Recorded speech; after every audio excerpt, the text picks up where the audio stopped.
राधे राधे। आज सुबह की थाली तैयार करते समय मेरी नजर एक बेलपत्र पर जाकर रुक गई। उसे हाथ में लेते ही मन में एक सवाल आया कि आखिर भगवान शिव को बेलपत्र ही क्यों चढ़ाया जाता है। दुनिया में न जाने कितने सुंदर फूल हैं, गुलाब है, कमल है, चमेली है या चंपा है, फिर भी जब भगवान शिव की पूजा की बात आती है तो सबसे पहले बेलपत्र का ही नाम लिया जाता है। क्या यह सिर्फ एक परंपरा है या इसके पीछे कोई ऐसी कथा भी छिपी है जिसे हम धीरे धीरे भूलते जा रहे हैं। सच कहूँ, हमसे ज्यादातर लोग बचपन में यही देखते आए हैं कि घर के बड़े कहते हैं शिव जी की पूजा करनी है तो बेलपत्र जरूर ले जाना चाहिए। हम भी ले जाते हैं, श्रद्धा से चढ़ा देते हैं, लेकिन शायद ही कभी रुककर यह सोचते हैं कि ऐसा क्यों। और मुझे लगता है जब तक किसी परंपरा के पीछे की वजह न समझ लें तब तक उसका आनंद भी अधूरा ही रहता है। यही सवाल मैंने पुराने ग्रंथों में वर्णित कथाओं,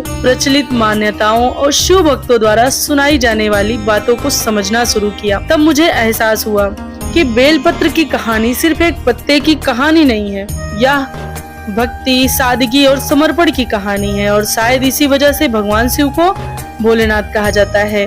वे कभी किसी की पूजा का मूल्य उसके धन से नहीं नापते बल्कि उसके भाव से नापते हैं। यही कारण है कि एक साधारण सा बेलपत्र भी उनके लिए अनमोल माना गया है।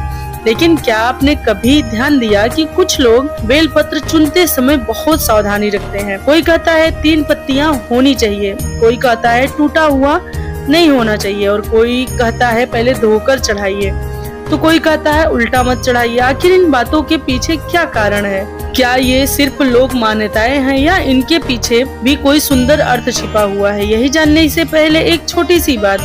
हमारे बड़े बुजुर्ग कहा करते थे कि भगवान शिव की पूजा में सबसे पहली तैयारी पूजा की सामग्री नहीं, मन होता है। इसलिए कई घरों में आज भी लोग स्नान करके साफ वस्त्र पहनकर कुछ पल मन को शांत करके ही पूजा शुरू करते हैं, क्योंकि माना जाता है कि अशांत मन से की गई पूजा से ज्यादा मूल्यवान है शांत मन से किया गया एक सच्चा प्रणाम। लेकिन बेलपत्र पहली बार भगवान शिव तक पहुंचा कैसे? किसने सबसे पहले इसे अर्पित किया और इसके पीछे कौन सी अद्भुत कहानी छिपी हुई जिससे ने एक साधारण पत्ते को भगवान शिव का सबसे प्रिय अर्पण बना दिया? जानेंगे वीडियो में आगे। लेकिन उससे पहले अगर आप भी महादेव के सच्चे वाले भक्त हैं तो सच्ची श्रद्धा से कमेंट सेक्शन में हर हर महादेव जरूर लिखिएगा और लाइक करके चैनल को सब्सक्राइब कर लीजिएगा। अब आइए सुनते हैं वह कथा। कहा जाता है कि बहुत समय पहले देवी पार्वती भगवान शिव की आराधना कर रही थी। उनकी तपस्या इतनी गहरी थी कि प्राकृतिक का हर कण उस भक्ति में जैसे शामिल हो गया था। उसी समय एक बेल का वृक्ष भी वहाँ खड़ा था। तेज धूप, बारिश हो या हवा, वह वृक्ष वहीं अडिग रहा। उसकी पत्तियां धीरे धीरे भगवान शिव के शिवलिंग पर गिरती रही।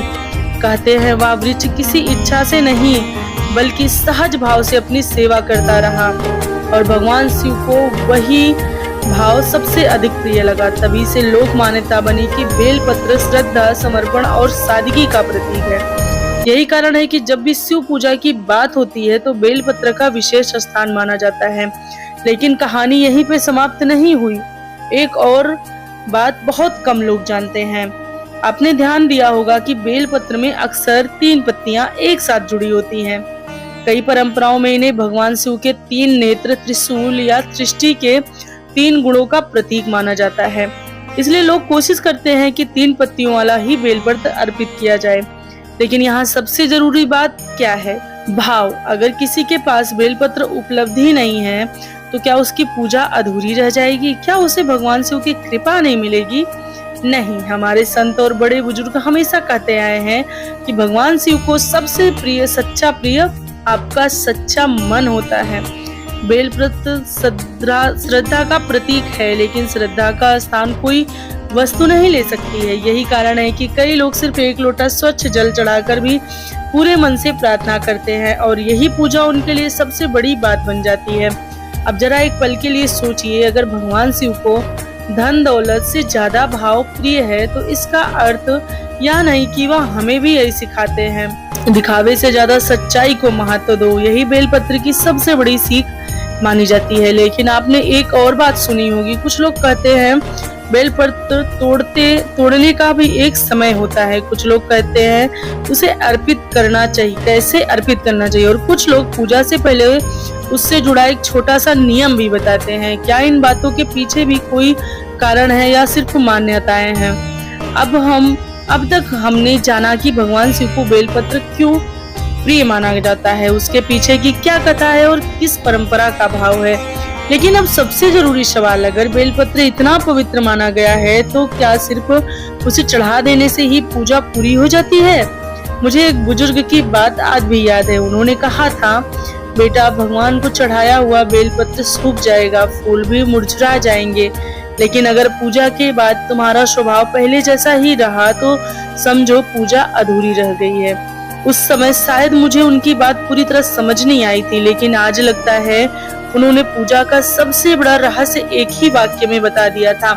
भगवान शिव को भोलेनाथ इसलिए कहा जाता है कि वे केवल चढ़ावे से प्रसन्न हो जाते हैं। इसलिए नहीं कहा जाता कि वे केवल चढ़ावे से प्रसन्न हो जाते हैं। उन्हें भोलेनाथ इसलिए कहा जाता है क्योंकि वे भाव और सच्चाई, सरलता को सबसे अधिक महत्व देते हैं। इसलिए हमारे बड़े बुजुर्ग कहते थे, अगर शिव जी की कृपा चाहते हो तो केवल मंदिर मत जाओ, अपने व्यवहार को भी थोड़ा बदलो। अगर किसी से कटु शब्द कह दिए हैं तो माफी मांग लो। अगर किसी जरूरतमंद की मदद कर सकते हो तो कर दो। अगर घर में माता पिता या बड़ों का सम्मान करने का अवसर मिले तो उसे मत छोड़ो। कई परंपराओं में माना जाता है कि ऐसे छोटे छोटे अच्छे कर्म भी भगवान शिव की भक्ति का ही एक रूप होते हैं। एक सरल पारंपरिक उपाय।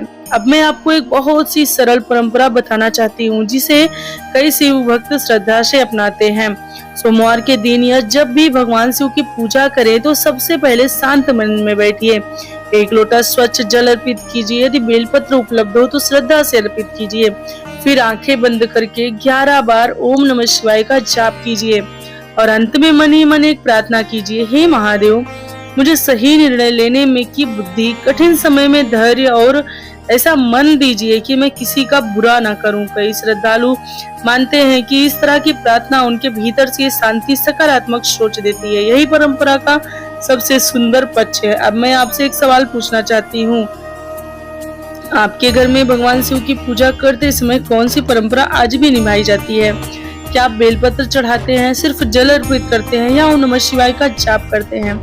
कमेंट में जरूर लिखिए। हो सकता है आपकी एक बात किसी दूसरे भक्त के लिए प्रेरणा बन जाए। अगर आपको आज का यह वीडियो अच्छी लगी हो तो इसे अपने परिवार और मित्रों के साथ जरूर साझा कीजिए। और अगर आप चाहते हैं कि शिव महापुराण, सावन भोलेनाथ की कथाएं, पूजा विधि और परंपराओं का अर्थ सरल भाषा में आगे भी सुनते रहें तो चैनल को सब्सक्राइब करना मत भूलिए। अगले वीडियो में हम जानेंगे आखिर भगवान शिव को सिर्फ जल ही क्यों चढ़ाया जाता है, दूध, दही और जल का क्या महत्व है। मुझे विश्वास है इस विषय की पूरी कहानी जानकर आप शिव पूजा के नए दृष्टिकोण से देखेंगे। तब तक के लिए हर हर महादेव, ओम नमः शिवाय।